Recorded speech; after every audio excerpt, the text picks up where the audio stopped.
शरद पवार असं म्हणतात की आम्ही राहुल गांधींना भेटायला गेलो आणि त्यांना नावं विचारली त्यावेळेस ते म्हणतात आम्हाला आठवत नाही. किती खोटं बोलावं याला तरी असणारी एक सीमा आहे असं मी त्या ठिकाणी मानतो. राहुल गांधी हे असणारे विरोधी पक्षाचे नेते आहेत. कोण येतं आणि जातं त्याची असणारी सगळी नोंद त्या ठिकाणी ठेवल्या जाते.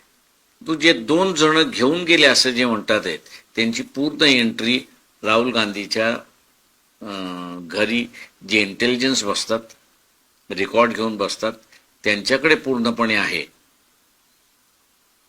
तेव्हा ती एक्स्ट्रॅक्ट तुम्ही ज्या दिवशी गेलात त्या दिवसाचं रजिस्टर म्हटलं शरद पवारांबरोबर 2 माणसं कोण होती ती नावं येतात. ती नावं तुम्ही जाहीर करू शकता.